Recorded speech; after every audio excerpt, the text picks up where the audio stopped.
Hello student. Welcome to maths with Neel sir. आज हम सब मिलके कवर करेंगे एपी का एक नया कॉन्सेप्ट। चलिए शुरू करते हैं। आज हम सीखेंगे कैसे कोई भी एक अरिथमेटिक प्रोग्रेस का जो सीरीज है उसका किसी भी एक टर्म को निकाल सकते हैं। जैसे एक सीरीज इधर पर मेंशन है कि 2 5 8 11 14, इसका कोई भी एनथ टर्म मतलब किसी भी टर्म हो सकता है। इसको हम कैसे निकालेंगे, इसको हम देखेंगे। तो फर्स्ट ऑफ ऑल ये जो सीरीज है इसका अगर 100 टर्म निकालने के लिए बोलेगा तो हमको क्या करना है। इसका जो फर्स्ट टर्म है पहले उसको ढूंढना पड़ेगा। क्या है इसका फर्स्ट टर्म? इसका फर्स्ट टर्म तो दिख ही रहा है। First term a equals to 2 and common difference b equals to 5 - 2, that means common difference is 3। Isn't it simple? इसके बाद इसका जो 100 टर्म है उसको निकालना पड़ेगा। तो इसके लिए क्या हर एक टर्म को लिखना पड़ेगा, हर एक टर्म को मेंशन करना पड़ेगा? नहीं, बिल्कुल नहीं। Mathematics has a shortcut and we are going to apply that shortcut here. Let's take a look. किसी भी एक एपी सीरीज में जो भी टर्म होता है वो टर्म ऐसे ही मेंशन रहता है कि फर्स्ट टर्म जो है वो A, second term A plus D, third term A plus 2 D, fourth term A plus 3 D and fifth term A plus 4 D. What we'll see in here? We'll see a pattern, and the pattern is the term number.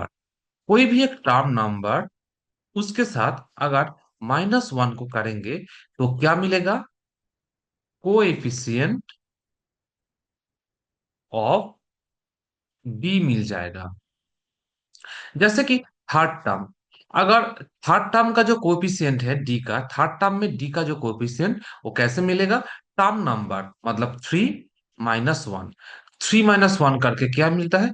2 मिलता है। और ये है third term में D का coefficient. और मान लीजिए फिफ्थ टर्म का अगर हम बात करेंगे तो फिफ्थ टर्म के लिए टर्म नंबर कौन सा है? फिफ्थ टर्म के लिए टर्म नंबर है 5। तो ये 5 - 1 करेंगे तो 5 - 1 का रिजल्ट मिलेगा क्या? 5 - 1 का जो रिजल्ट है वो मिलेगा 4। तो मतलब ये फिफ्थ टर्म का जो कोफिशिएंट होगा डी का वो होगा क्या? वो होगा 4। Isn't it simple? Right? It's very simple. So let's decode the full pattern and derive the formula. तो जो अभी अभी हम सब ने नोटिस किया वहां से क्या बोल सकते हैं? क्या फर्स्ट टर्म सिंपल ए होगा, क्योंकि अभी हमने पढ़ा कि टर्म जो है उसको -1 करना है। जैसे कि इसको अगर वही पैटर्न से करेंगे तो क्या मिलेगा? a+1 - 1 इंटू डी, मतलब a+0 इंटू डी। सो a+0 डी का मतलब क्या होगा? Simple A. That's why first term क्या होता है? ए होता है। और सेकेंड टर्म a+2 - 1 डी, मतलब a+d। और इसके साथ साथ थर्ड टर्म क्या होता है? a+3 - 1 D, 2d। और फोर्थ टर्म होता है a+4 - 1 डी, मतलब a+3 डी। तो फिर nth टर्म, किसी भी टर्म इस सीरीज का, तो किसी भी टर्म का जो फॉर्मूला इधर से निकल के आ रहा है वो क्या है? a+n - 1 D. यहाँ पे एन क्या है? एन है किसी भी टर्म का नंबर, चाहे वो थर्ड टर्म हो, फोर्थ टर्म हो, 100 टर्म क्यों ना हो, जो भी हो, ये एन होगा उस टर्म का नंबर। उस टर्म का नंबर से 1 को सब्ट्रैक्ट करके उसके साथ डी, डी मतलब कॉमन डिफरेंस को मल्टीप्लाई करना है। बस हो जाएगा पूरा problem solve. This is the simplest form of solving any term in an AP series. Now let's come to the problem which was left in the last video. What is the first term here? First term a equals to obviously 2 and common difference d equals to 5 - 2 means 3. Can't we find the 100 terms of this series? Yeah, we can. 100 terms means a 100 equals to a plus n - 1 into d. Isn't it simple? Now what we'll do? We'll do 2 plus n means 100 minus 1 into d means 3. So it will be 2 plus 99 into 3. 99 into 3 means 297. So it will B 299। सो इधर हम सब observe किया अच्छे से कि कोई भी एक एपी का सीरीज अगर रहेगा, उसका किसी भी टर्म को आसानी से निकल सकते हैं। We can easily find any term in an given series. Now let's come to the next problem. Let's find the 50th term of the same series. So what we will do to find the 50th term? We will write the same way. First term a equals to 2 and common difference d equals to 5 minus 2. And now we have to find the a50. A50 equals to a plus means 2 plus 50 minus 1. We said already terms minus 1 or n minus 1. So 50 minus 1 into d. D equals to 3. So it will be 2 plus 49 into 3. Isn't it right? So 49 into 3 gives 147. So 2 plus 147, it will be 149. Isn't it simple? So we can easily find the 50th term, 100 terms, or any number of terms. Now come to the next problem. Finding the 10th term of this particular series. Now we got a new series. So here we have to find the 10th term. What we'll do? Simple. A equals to 3, d equals to 7 minus 3 means 4, and n equals to here 10, right? Because nth term, 10th term. So we will find a10. a plus a plus n minus 1 into d. This is the simple formula. So we'll put the value here. 3 plus n means 10 minus 1 into d means 4. So it will be 3 plus 9 into 4. So 3 plus 9 into 4 means 3 plus 36 equals to 39.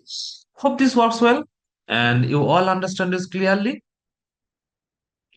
Let's go to the next problem. Finding the 20th term of this particular series. We'll do the same formula. No alteration. Here a will be 5 and b will be 8 minus 5 equals to 3. Now we have to find a20. A20 will be 5 plus 20 minus 1 into d. D means 3. So it will be 5 plus 19 into 3. So what will be the answer? 5 plus 57. That means 62. Hope there is no problem. So let's jump to the next question. Finding the terms. This is a board type question. इस type का question board exam में हमेशा ही पूछा जाता है। तो इधर पूछा गया कि which term is 59 in the AP. कोई एक एपी सीरीज प्रोवाइडेड किया गया है और एपी सीरीज का 59th जो टर्म है उसका वैल्यू पूछा गया। क्या ऐसा है? नहीं, बिल्कुल नहीं, ये गलत है। ऐसे ही गलत सवाल का जवाब करके आ जाता है। ऐसी सवाल का गलत जवाब स्टूडेंट बहुत बार देते हैं। इधर ऐसा नहीं बोला गया जो 59th जो टर्म है उसका वैल्यू। दो चीज होता है, एक होता है 59th टर्म और एक होता है value of 59th term. Okay, so इधर क्या पूछा गया? इधर पूछा गया 59 टर्म, नहीं 59 कौन सा टर्म का वैल्यू होगा, ये ऐसा नहीं। तो सपोज मान लो ये जो सीरीज है इसको थोड़ा और आसान से बताता हूँ। तो ये जो सीरीज है इसका जो थर्ड टर्म है, इसका जो third term, third term equals to कितना है? 11। ऐसे ही पूछा गया कि कौन सा टर्म होगा, ऐसा कौन सा टर्म है जिसका value 59। Hope now is clear. So what we'll do? We'll just take the help of algebra. Okay. So let's start. Let the term be n. क्या है इसका मतलब कि nth टर्म जो होगा, nth टर्म का वैल्यू 59। तो first term a equals to कितना है, 7। Common difference d equals to 7 - 3 means 4। और हमको पता है कि nth टर्म जो है उसका value 59। So what we can say, nth term का value 59, an equals to 59. Now what we'll do? We'll write the formula of an. A plus n minus 1 into d equals to 59. Now put all the provided value. A means 3 plus n minus 1. n minus 1 simple into d, d मतलब 4 equals to कितना है, 59। I think इतना तक सबको clear है। Now come to the next part of the problem. Let's solve. So n minus 1 into 4 equals to 59 minus 3. So n minus 1 into 4 equals to 59 minus 3 मतलब 56. So now n minus 1 equals to 56 by 4। इधर multiplication था तो इधर division होके आ जाएगा, right. 56 by 4,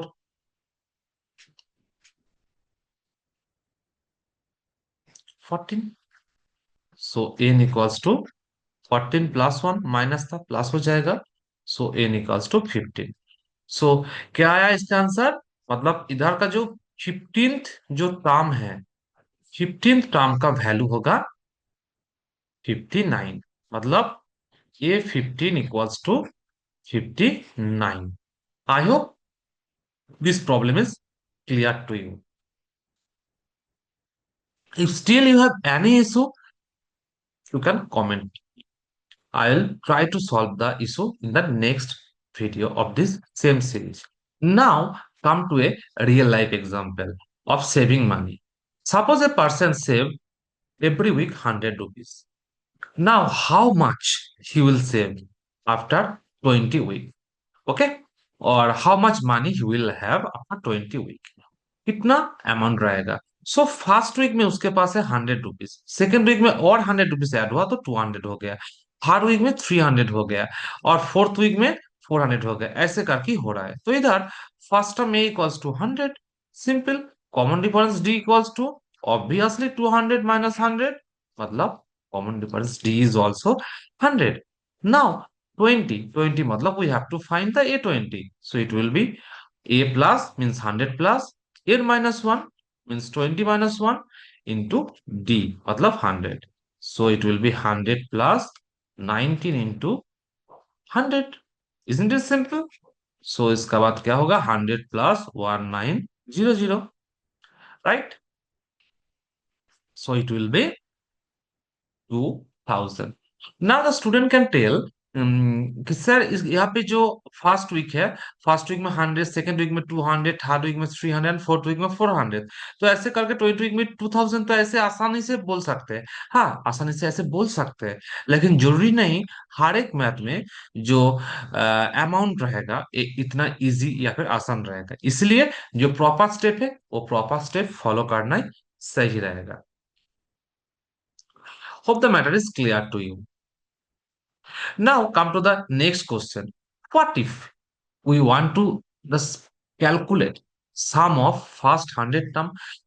मतलब कोई भी एक एपी सीरीज है, जैसे कि 2, 5, 8, 11, ऐसे करके अगर हम चाहे तो इस सीरीज का सम कैसे निकाल सकते हैं। जैसे मान लो ऐसे एक सीरीज है 2, 5, 8। अगर ऐसे एक सीरीज है, मतलब इधर में लास्ट करके तो लिख दिया, मान लो ओरिजिनल सीरीज था ऐसे करके 2, 5, 8, और इसका जो फास्ट थ्री टर्म है, ये फास्ट थ्री टर्म का एडिशन निकालना है, तो आसानी से निकाल सकते हैं। इसका आंसर क्या होगा, इसका आंसर आसानी से बोल सकते हैं 15 होगा। लेकिन अगर इसका फर्स्ट 100 टर्म का अगर सम निकालना है तो क्या निकाल सकते हैं, हाँ निकाल सकते हैं। In the next video of this series will discuss how to find the sum of n terms in an given AP। तब तक के लिए आज का क्लास में जितना हुआ उस कॉन्सेप्ट को रिपीट कीजिए, रिवीजन कीजिए। Thank you for watching.